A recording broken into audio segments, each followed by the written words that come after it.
Welcome back, comrades. This is MF Kraven. You're watching Less Than 10 Minute Reviews. This is the YouTube series where I take a look at games I think seem cool and give my thoughts on them in less than 10 minutes. I review games by the following ranking: buy it now, wait for sale, or do not buy. Today I take a look at Star Farmer, Warlock of the Universe, a bullet hell game with light farming, survivors roguelike game in space, and while that sounds like a lot, so it's got a little bit of everything for the whole family, but will this amalgamation of all popular genres take off, or will we need to call Houston for a problem? Let's find out.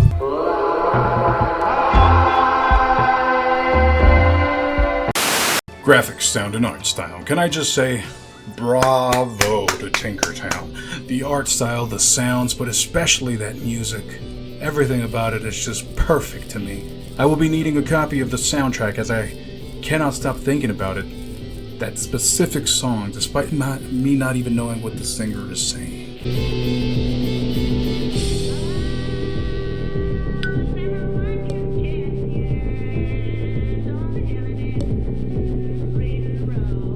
Gameplay. You are a warlock on a spaceship. You first fuel up by mining nearby asteroids, and then you're off to explore the universe. You land on planets with vegetation you must harvest.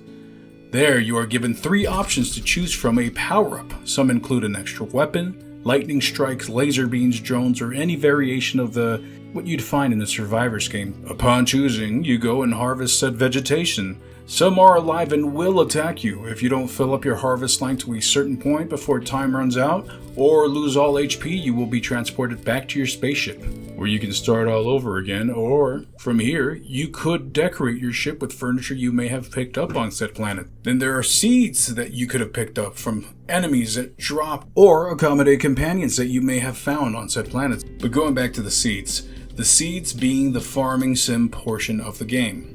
You plant, water, and cultivate said seeds, and then you'll be off to open up a vendor, and the prices may vary by time of day, vendor type. You sell it to them, gain money, and spend it on points for either your ship, drones, or yourself. You can improve your strength, attack speed, range of attacks, buy a drone to water, plant, or harvest your seeds, and much more. It's basically like stat augmentation for your warlock. The game is divided into 6 chapters and 5 space routes. Each space route after the first route has 20 planets that you will have to be navigating through with increasing difficulty. Once all 20 planets are complete in said route, you move on to an even harder route. This took me about 8 hours to finish, however, I then unlocked an endless mode. Price, $5 USD. How many hours estimated? Like aforementioned, I beat the game in about 8 hours, but I still have not unlocked all power-ups, nor have I really touched on the endless mode, but I can see myself playing this for another 10 hours minimum, or until I 100% it. Is it playable on Steam Deck? Yes! I tested it for about an hour, didn't drain my battery, even with the screen full of enemies, and while there is no save cloud, I'm not really opposed to starting all over. Final thoughts.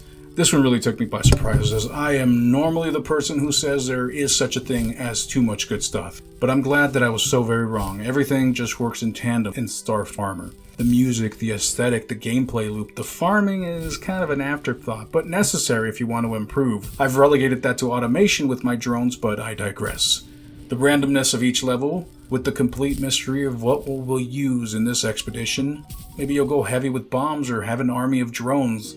Nay, equip yourself with 3 nano harvesters and haste to make your attack speed make opponents bleed seeds. What I'm getting at is that Star Farmer is great, and it's a fresh take on this tired genre. And while almost after 10 hours I would like a little bit variation with my enemies, I can't really complain as the game is only $5 USD.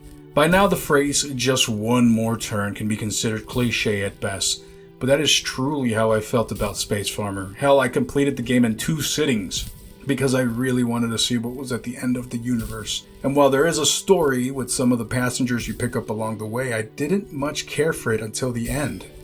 I just wish I was paying a little bit more attention to it instead of raging going back on expeditions to get more money to get stronger. So then how does it rank up?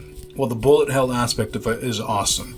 Although, even with a bunch of speed attributes, I still feel like my character is clunky. Luckily, the blinking mechanic, which is just a teleport, will save you in dire situations. The farming aspect of it, like I said already, is just alright.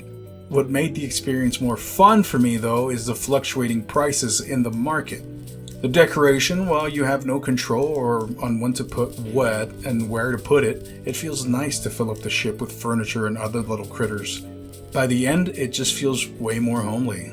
Till now, I haven't even really mentioned the minigame for gathering fuel. It's not really memorable, and the only real use for it is obviously for your fuel, but if you have a ton of drones, they will automatically plant, water, and harvest your crops, and real time keeps going while you're gathering fuel. It's a nice way to make some more extra money. All in all, the game is beautiful, the price is perfect, and it's tons of fun. It plays great on Steam Deck with little to no drainage on the battery. So what rating does Space Farmer Warlock of the Universe get? Buy it now.